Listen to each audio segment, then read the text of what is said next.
one-way webinar. However, we encourage you to ask questions.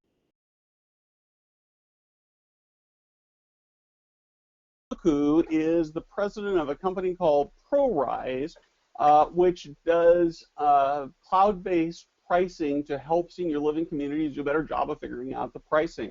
I publish the online B2B website Senior Housing Forum, where we seek to publish 1 or 2 articles every day that help senior living providers do a better job than they were the day before.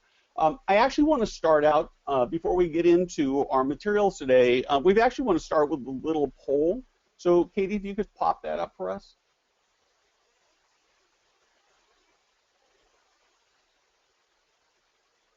Maybe? There we go. Okay. So the first question we really want to talk about is how often you change your prices. And so you can just select one, and we'll give you the results of it after we've given people a chance to respond to it. In the meantime, while you're taking the poll, I want to just talk a little bit about the goal for the webinar. It's really to go beyond sort of a 101 class level. We know that lower prices result in higher occupancy, and that the higher the price, the more revenue flows into the community coffers. But at some point in time, the price gets so high that it hurts occupancy. And so there are really some important questions that we'd like to address today. The first is how to figure out optimal pricing for each company in each community. And Ahmed will address this question in some detail. And then we're going to look at how to present pricing to prospects. And Katie is going to talk about it. They've done some survey data that's been very, very interesting. We're going to talk a little bit about whether or not pricing should be displayed on both community websites, corporate websites, and at places like caring.com. And then the last thing I want to talk about is what role pricing promotions should or should not play in this whole process. So it looks like we've gotten most of our answers on the polling. It says that 68% of you adjust your price once a year, 11% twice a year, 3% of you 3 or more times a year, and 18% is left up to the discretion of the community. So can we go ahead and close out the poll now, Katie? Perfect.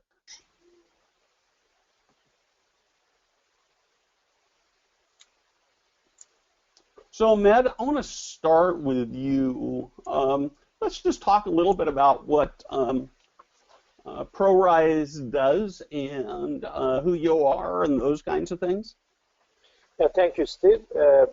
Many firms are guessing about the right price and leaving a lot of money on the table by either, as you mentioned, pricing too high or too low. So our passion is to empower companies with a software technology and tools for using rational pricing, using facts, data, and science. So we do provide a solution using a web-based solution with a very intuitive workflow. It's not a black box. It's essentially a process that we give you rent recommendations, and you actually have a chance to review before you actually deploy it. In the past, we work with companies in multifamily housing. We also have clients in self-storage. And in fact, 90% of Vegas actually using our algorithms when they price their rooms. These are some of the past successes we had. Currently, we have 2 senior living clients. One is Holiday Retirement, and one is Brookdale Senior Living. So one of the questions I have for you, Ahmed, is that you've named as current senior living clients 2 really big organizations. Do you work with small organizations, maybe even as small as 1 or 2 buildings? Does this work for them, or is this just for big enterprise providers? It will work for them as well. The reason is that even for big providers, the decisions are locally made. So you have to actually specifically make pricing decision for community and unit type level, in fact, at the unit number level. Okay, perfect. And if you could, so let me sort of walk through for just a second how your system works. So what you would do is you take a bunch of data from the specific community that would, we're going to talk more about what it would include later, but it would include current rent rolls and occupancy levels and maybe amenities and those kinds of things, and then you do some fancy math, and what you would come back to the community would be with an email or in some form you'd send them a list of recommended prices for their communities for whatever period we're talking about. Is that correct? No, not the email. So yes, we establish a protocol on what type of data we get, like an inventory snapshot, historical rental transactions, discounts and incentives they give, competitive data if they do collect it. What we give out is they'll have an access over the web, and then they can work through the recommendations from the system. And then when they actually approve the recommendation, a file is generated, and we put them into a secure website, and they can pick it up from there. So we have to kind of establish how that relationship is. Sure, but ultimately what would happen is some sort of a report that the local community would work off of with the specific pricing recommendations. Yes. Okay, perfect. So let's actually go into now very specifically what the factors are that go into figuring out the optimal price. And maybe we ought to stop by defining optimal price. So as I understand it, optimal price is the pricing structure that gives the highest revenue to the building as opposed to saying the highest occupancy or the highest rent roll. Is that correct? Yeah, so there's always a trade-off between occupancy and rate. So there is actually a good saying in airline business. So what they say is the best plane is the plane that departs with a single seat left. Because if you're full, you may always say, should I have charged higher? If you have 2 seats left, then you can always ask, should I have charged lower so that I could have get additional seat? So the goal here is to increase both occupancy and rate so that revenue is maximized. So Katie, I'm having a little trouble with slides. I think if you can move them for us, it'd be easier. There's what we're looking for. Okay, perfect. So Ahmed, I really like this slide. It really talks to sort of the various factors that go into pricing. Can you just talk through some of these issues as to specifically what areas that you do plug in? You sort of alluded to some of them earlier. Yes, so the key is really understanding your customers, basically understanding customer sensitivity and demand forecasting using seasonality of demand. So looking at your past history, we derive that.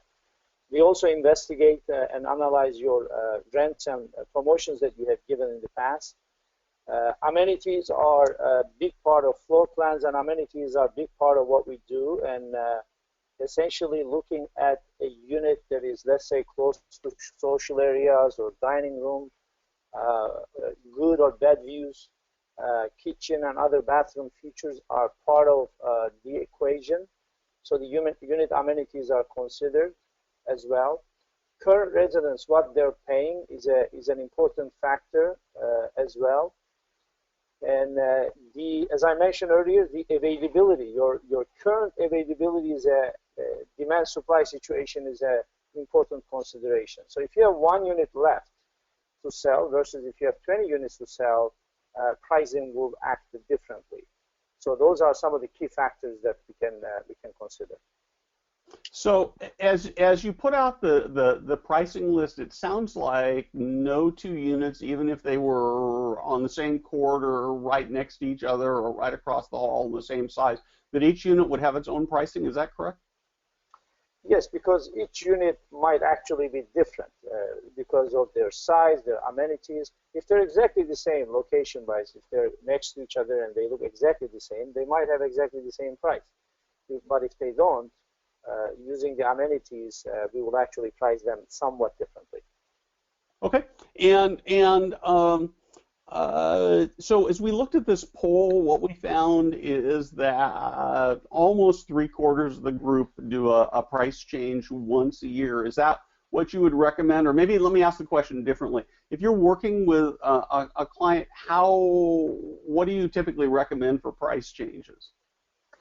So it's a great question. We, as many firms we talked to also gave us the same type of feedback. They change prices very infrequently.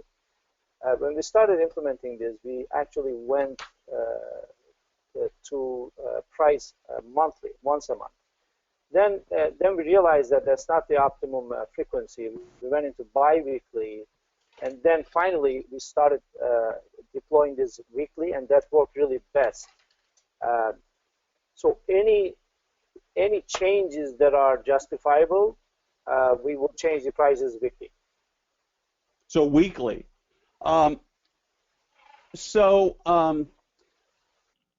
Katie, one question I have for you is this: if they're changing weekly, does that impact how you deal with pricing and as you work with customers? Or prospects, I should say. Yeah, interestingly, Steve, we are working with Holiday, who's one of the ProRise clients, and they change their pricing weekly and feed it to us via an automated data feed, and we adjust that in the tool that our advisors use to match families with communities. Okay, perfect. One of the questions that one of the audience has posed is this: what about seasonality? It's on this slide. We haven't really talked too much about it. Ahmed?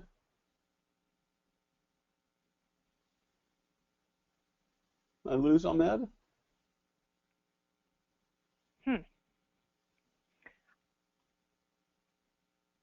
Ahmed shows he's there.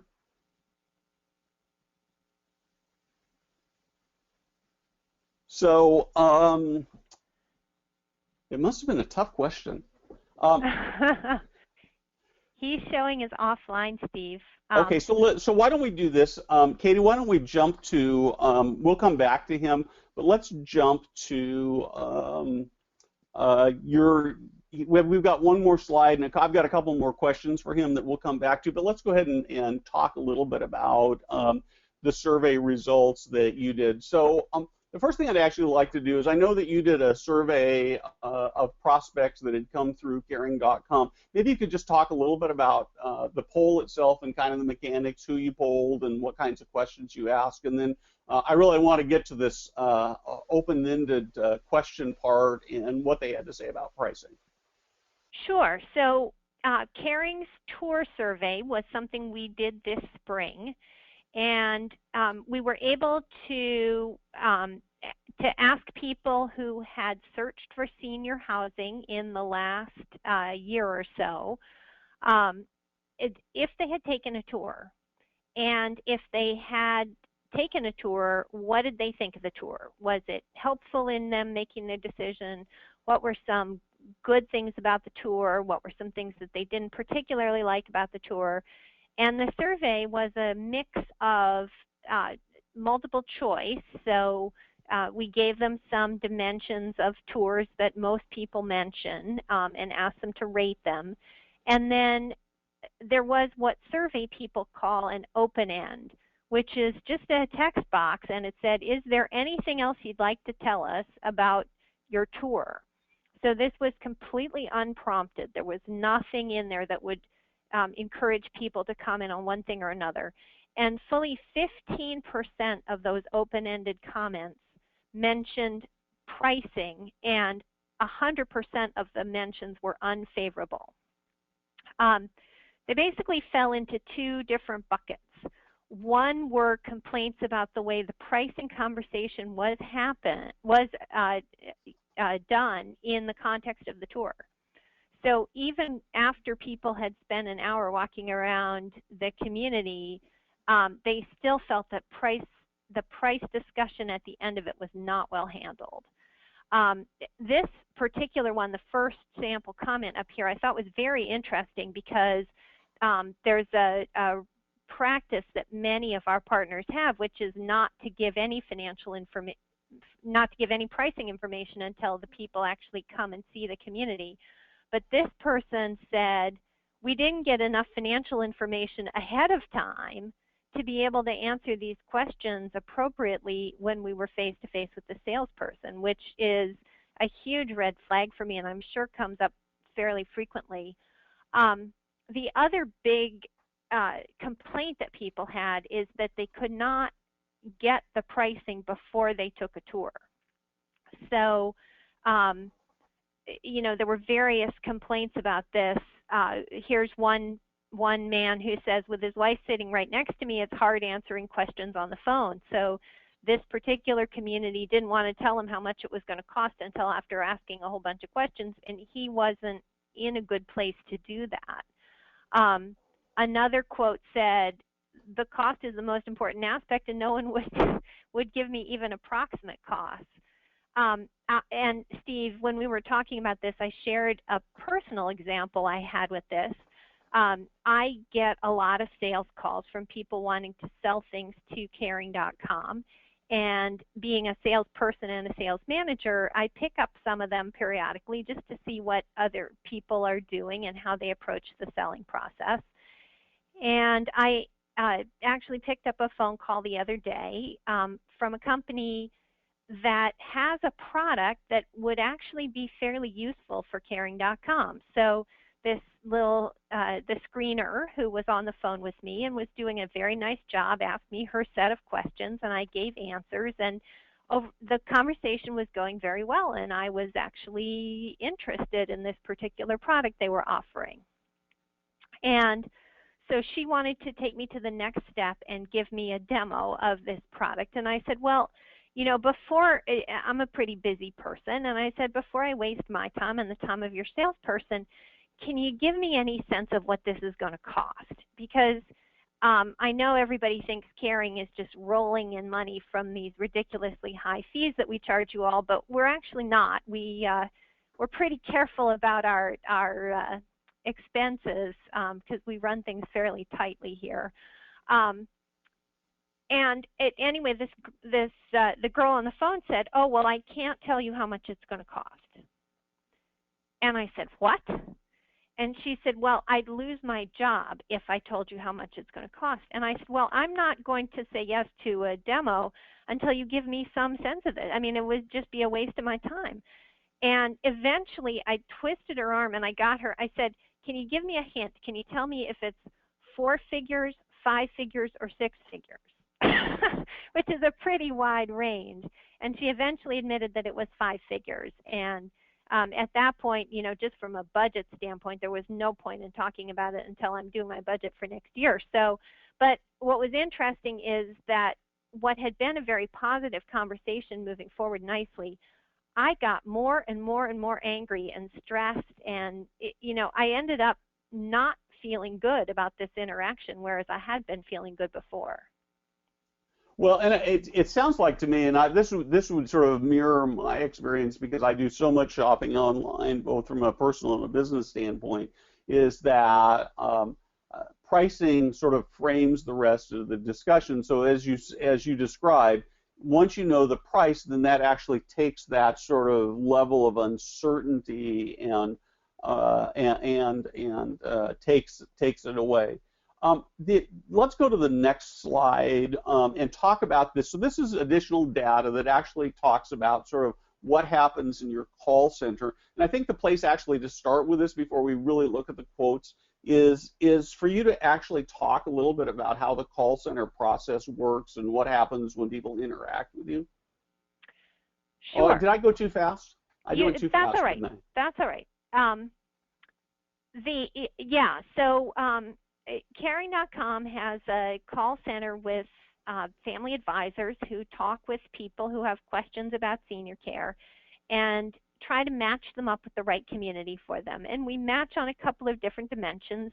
We match based on care needs. We match based on geography. And we also do the best we can to determine the person's financial situation so that we're sending them on tours of places that they can afford, because it's a really bad feeling for everybody to go take a tour of a place and then find out that you can't possibly afford it.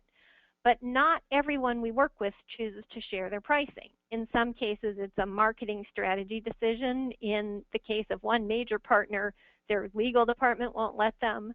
But be that as it may, about a third of the communities that we work with provide no information about their rates, not even a starting out rate. And as we were planning for this webinar, we did some analysis, and it turns out that the communities that publish their pricing, at least to our family advisors, you don't have to put it where consumers can see it, but if you publish it where our advisors can see it, you're going to get 200% more referrals. That's 3 times as many people from us. And I like to go when I have a few minutes and I'm not taking sales calls, and I go and hang out in our call center and listen to some of the calls coming in. And I overhear all the time advisors saying things like the one below, I'm happy to schedule tours for you at these 2 communities that look like they're in your price range. There's another one that doesn't give us any pricing information. Did you want me to pass your name along to them, or would you prefer to wait? So instead of encouraging people to look at this one, they say, well, I don't know whether this is going to work out or not.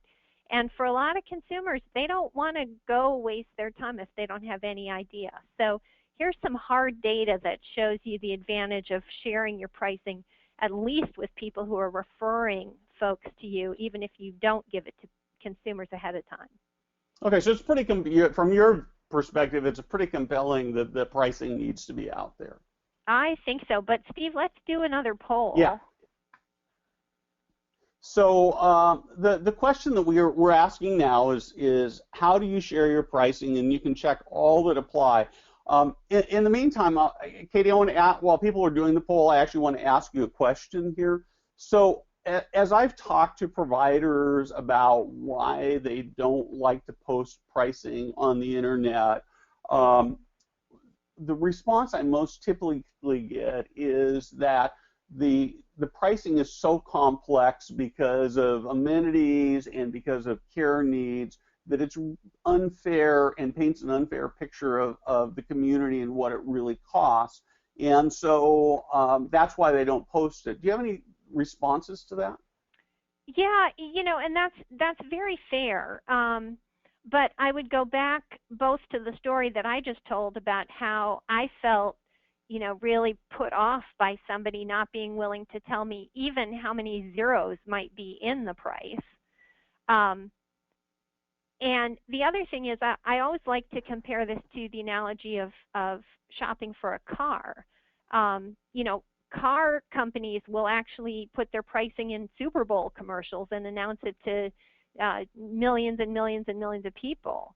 And when Mercedes says that their cars start at $40,000 and Volkswagen says that their cars start at $8,000, you kind of know that $40,000 isn't going to be what you're going to pay for a Mercedes. It's probably going to be higher, and it depends on a lot of complicated things like, is there a moonroof, or do you have the high-end stereo package or whatever.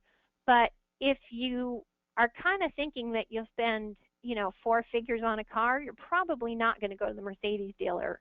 And so just knowing those broad-based guidelines is a real help. Perfect. So let's take a look what the poll says here. So we're still getting votes coming in. Are we? Okay, perfect. Yeah. Oh, we sure are. We sure are. So. But the other thing I think is interesting is something that Holiday has mentioned, which is Holiday is using the ProRise software and changing its pricing every week. But their salespeople say that they can actually use the fact that the pricing is so changeable and complicated as a selling tool, because they can quote a particular price and say, if you don't do this week, I can't guarantee that this price is going to still be there for you. So it adds urgency to the sales situation. So I think, I'm not saying that you want to tell people exactly what they're going to be paying on your website, but you need to give them some guidelines, and it's not necessarily a bad thing to have your price out there. Well, I think it sort of frames the whole discussion. As you know, Katie, I did a series of articles where I'd go tour buildings, and usually I would disclose that I was an industry person rather than mystery shopping. But what I found was that it was often very, very hard to get information, just basic information, pricing, of course, being the most important. And yet, when I'd walk in a building, the first thing I want to know is pricing, because it sort of frames the whole rest of the discussion. And I think that that's the way it is for most consumers. So pretty interesting results there. 21% of you share on your own websites, 45% on referral websites, another 57% privately, 58%, and actually the one thing I'm really surprised about, and it's sort of good news, is that 86% of you will share your results over the phone prior to a tour. So that's interesting stuff. So all right, let's go back to the deck. Perfect. Well, let's go back to the other. Let's sort of just wrap up with those two quotes that I skipped over, and let's just talk a little bit about this. I really like it's a sobering quote, this first one. Pricing is not online. Most information is not online. I felt like the salesperson wanted to discuss in person to strong arm. So what do you make of that, Katie? You know, I think that this is how I felt in the little anecdote that I shared with you before. I felt like they were cagey, they were, you know, they didn't trust this low-level phone screener to tell the price. They wanted to have some, you know, hard-hitting salesperson to really just beat me up over this. I mean, everybody knows when you're buying something that there's a price associated with it, and they're going to have to pay it. So, you know, it gets the interaction off to a much better start if you're actually trusting someone to make a good decision. Well, and I think that the sort of the last sentence in this, that we need our information online, that this generation won't tolerate that, is really a sobering thing. And I guess the last quote that you have here is the one that puzzles me perhaps the most, because it's this idea that if I can't afford it,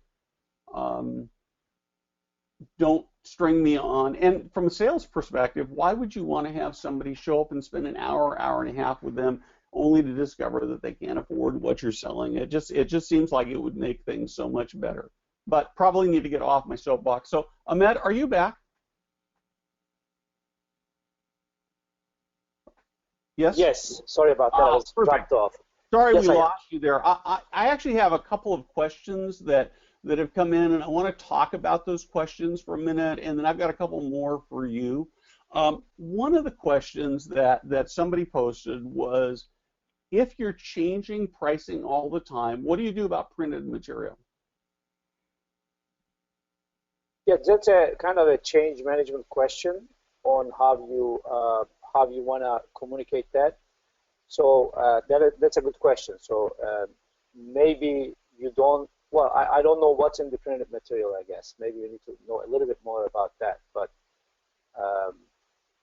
it's something to be understood in terms of how that needs to work. Depends on what they're writing on their document, I guess. Okay. So if you take somebody, say, I know you've been working with Holiday for a long time. So do they have a printed range of prices that they give to customers, or do they just not print pricing, or do they have essentially a throwaway sheet, or do you know? Yeah, I'm not sure if they print, but in a given week there are a range of prices available. So you were talking about posting prices. So you either stay starting from here, which may not be that meaningful depending on what unit is that or what kind of price is that, or a range.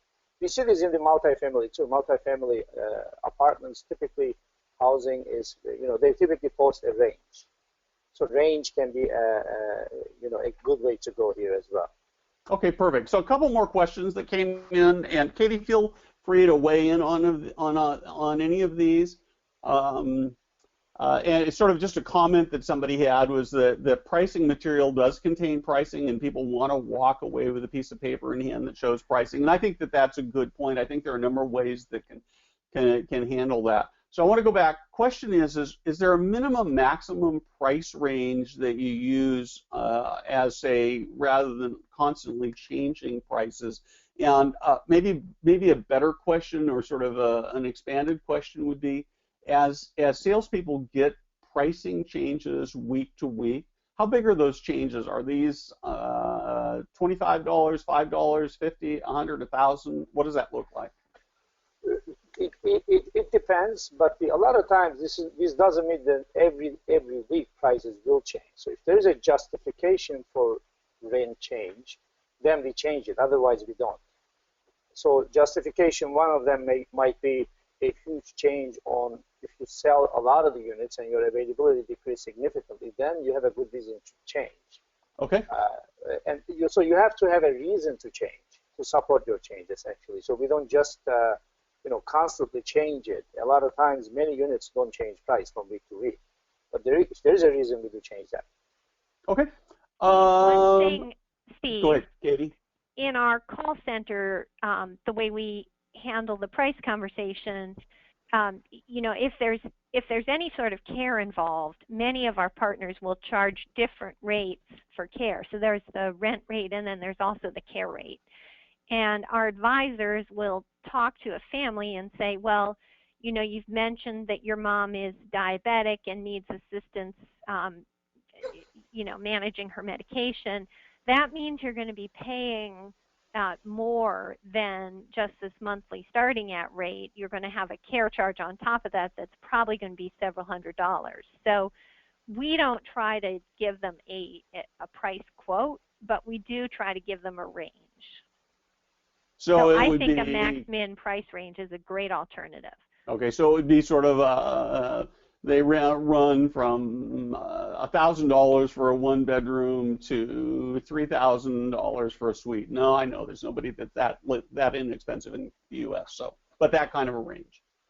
Yeah, and usually people know it's much easier to get the number of bedrooms that they want than it is to estimate the care charges. So, usually in the course of the conversation, they will have determined that, well, they need a one-bedroom or something like that. Okay, perfect. An interesting question I hadn't really thought of, and that's this, Ahmed. When you use this cloud-based pricing, it means you never quite know what the pricing is going to be sort of week to week or month to month. So how do you do financial forecasting to do budgets and forecast your revenue? The system doesn't do budget forecasting. So basically what the system does is we get data weekly from the clients, the most up-to-date data, kind of incremental activities. We run our algorithms and make recommendations for that week for every unit and every community and unit type they have. So but we are forecasting move-ins, and there are some forecasts that are kind of supporting how customer response will be to the price. But this is not a budget forecasting tool. Right. Well, I understand that. I guess I think what the participant is asking is that if I've got sort of this level of potential uncertainty in pricing, how do if I look at, I'm going to do this for 2016, how do I figure out how I'm going to forecast my revenue since I don't really know what my rent roll is going to be? Yeah, I think to do something like that using our tool, potentially what we can do is, the product is not set up to do that right now, but kind of simulating the next year or next 15 months, simulating move-ins and move-outs based on forecast, depending on and then running through the optimizations to see what recommendation will come out, and then from that report some budget ranges. Is the right way to do it. Yeah, so maybe one of the other ways to sort of talk about that particular issue is actually to, Katie, if we can go back to that graph slide. Yeah. To talk about that. So it seems to me, there we are. It seems to me that that it only becomes really an issue if we think that the pricing software is going to put us in a situation where pricing is lower than expected or forecast. Probably not terrible if people are forecast if the actual revenue comes out higher than the forecast. So when we were reviewing these slides over the last couple of days, getting ready for this, and Ahmed sent me this slide, I sort of rolled my eyes and thought, not another graph. But then I actually looked at the numbers down below, and so Ahmed, just sort of talk at a very high level about what this graph is about. Is this a real building, and what it means, and what those numbers say. Sure, this is real example. The bars are exposure changes from week to week. Exposure is basically available units to sell, and the yellow is the recommended rent, and the rent that are recommended for this particular community and unit type. So starting out with around $1,800, but you can see system is responding to the exposure changes and increasing rent slightly as the exposure goes down. And you can see also a kind of a trend that the rents are going up overall as you go into the summer season. So there is a moving forecast comes into play as well. And then at the end of all of this, when we compare year over year occupancy changes, we see 20.4% more occupancy realized by doing this dynamic pricing. And also, if you look at overall revenue, it's 16.5% increase. We accomplished this by reducing rent a little bit, meaning about 5.2%. Occupied rent went down, but the overall rent roll went up by 16.5%. So, okay, so one quick question. So the question was asked for exposure, and it sort of made me think, what?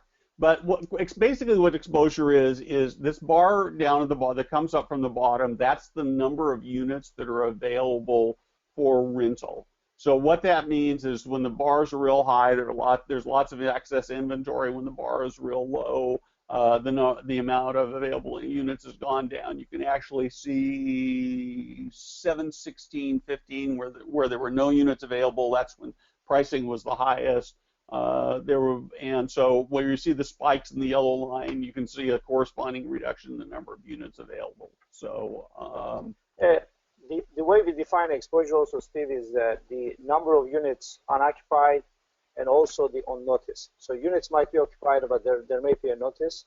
Those are available to sell essentially. So we call that exposure. Okay, so it's more than just what's empty. It's what's sort of what the forecasted vacancies as well. Forecasted or move-out notices, yes. So you may be 100% occupied, but if 5% gave you a notice to move out, you're 5% exposed.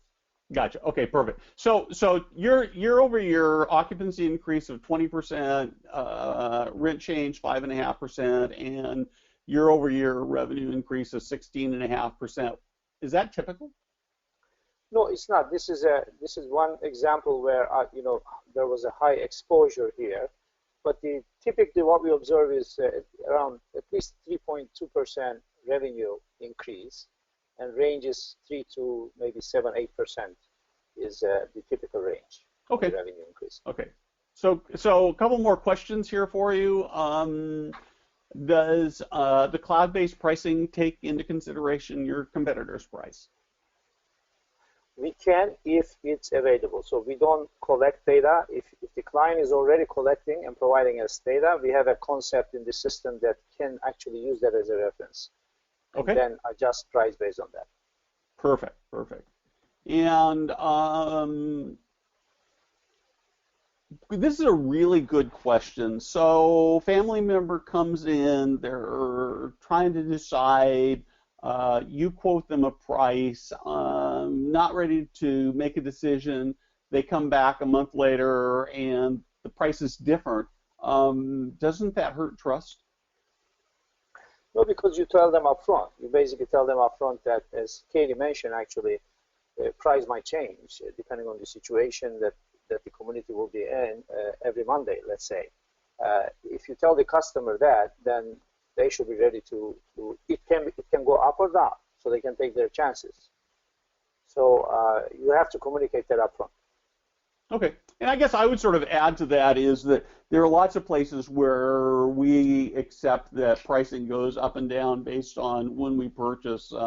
It's coming into big trade show season for senior living, so I'm busy booking flights and hotels, and I know that, I just assume that the prices today are not necessarily what they are going to be tomorrow, and so it may be that consumers are actually more comfortable with that than what we think.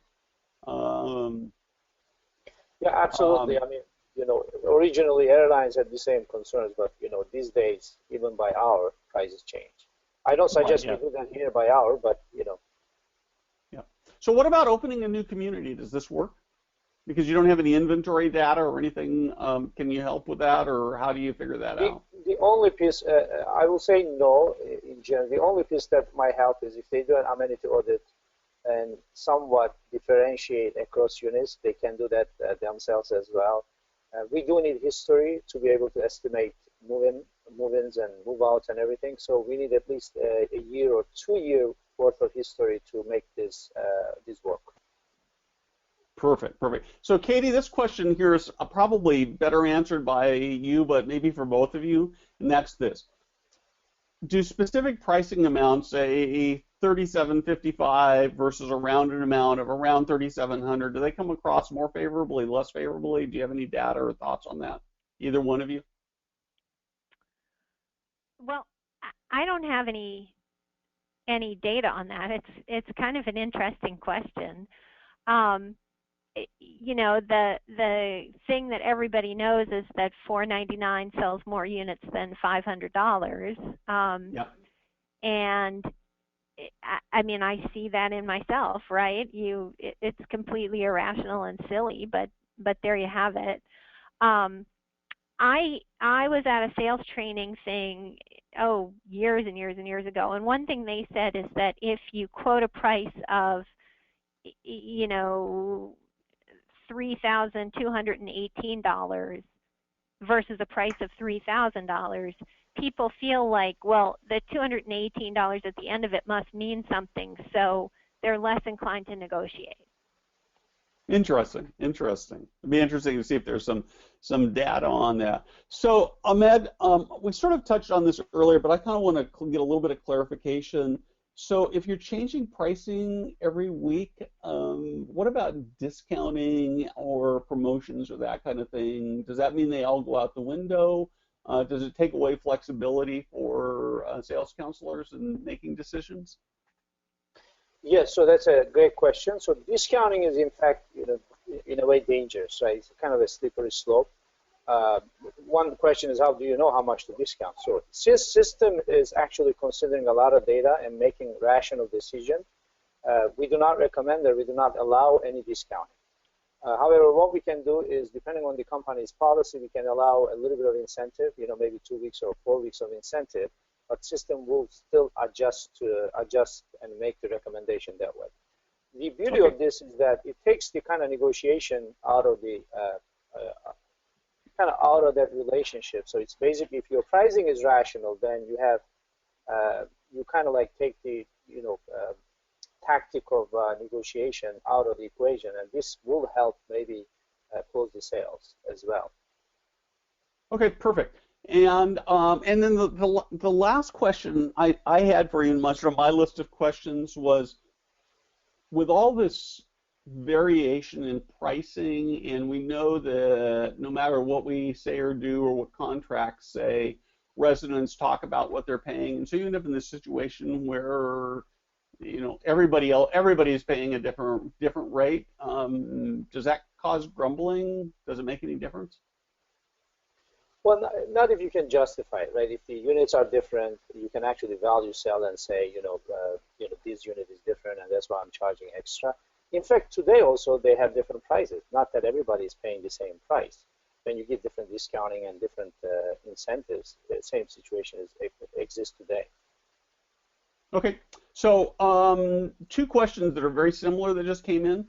If you can give us sort of an example of a common incentive practice that might be used particularly for a smaller assisted living community. And sort of the other question, just to give you, to round it out, is what your feelings are about, say, 1 month free promotion or a waiver of security deposit. Comment is that that seems to work, but is that really perhaps the best solution? That relates to, how much, whether clients, gives more weight to the incentive versus discount, getting the net rent. Both has a place. So depending on the policy that the company chooses, we can adapt to both. Meaning, if you wanna practice 1 month promotions or give up to 1 month promotion, we can configure our system so that no discount is allowed, but we can still practice 1 month promotion, and system will take that correction into account when it's making price recommendation. Perfect. So, Katie, you probably don't get that detailed in your relationship with your partners, but I guess I'm wondering if you have any data or you have any thoughts, or maybe there was even any feedback in the survey data that you did that looked at sort of the issue of pricing and promotions, and whether you see any differences in terms of how people respond to that. We didn't ask the question in the survey. What we do, because promotions can be sort of complicated sometimes, and not everybody qualifies for them. Our partners do share their promotions with us, and we pass those along to the family advisors. So what they'll typically say is, this particular community is having a special. It's good for the next month. Would you like to take a tour now so that you can, if you qualify for this promotion, you can have it. So we use it as a way to create urgency and get people, off the phone and into the community. And that does work very well. I hear our people using that all the time. Okay, outstanding. So looks like we're about out of time. Like to sort of give everybody. Actually, I want to get to this question because I think this is actually a good question and we didn't really address it. So is this pricing that you do on that, is this for just new residents, or how does it impact existing residents as you look at doing price increases as you roll through, say, a 12-month cycle? Yeah, this is for new residents right now. We are, what the existing resident pricing is an input to it. Makes sense? We are optimizing new residents only currently. Okay, so but I guess the question I have for you is this: is that if I've been using ProRise for a year, and I typically do some sort of a pricing increase at the end of the year, will you make recommendations as to what that should be? Currently, yeah, through analysis offline we can, but currently the system doesn't produce any recommendation for existing customers rent increase. It's in our roadmap.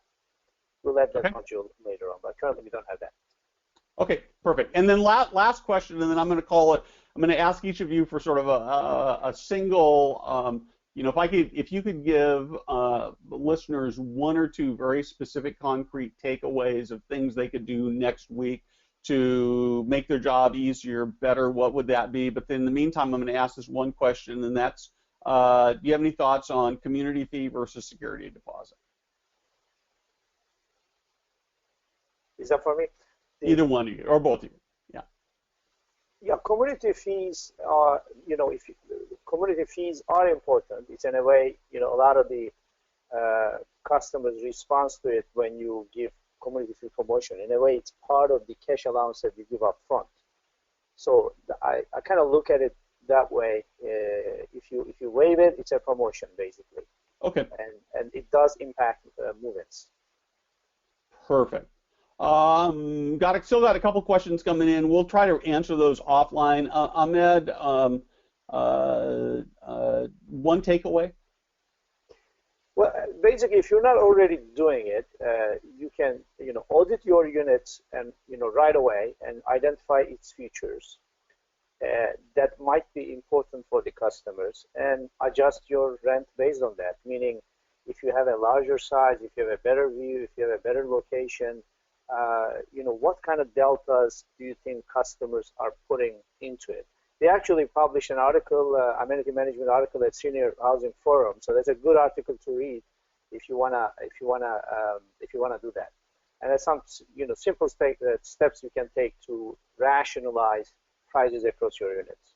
Yeah, and thank you for the plug. And we'll actually, the email that goes out will have links to a couple of different articles on pricing. Actually, I think 4 different pricing articles at Senior Housing Forum.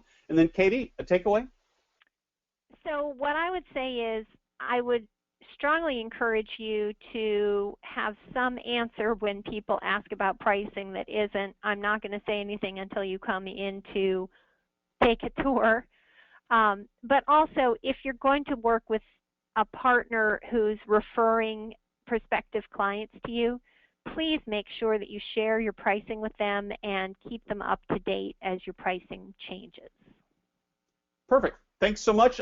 Katie, I'm going to turn over closing duties to you.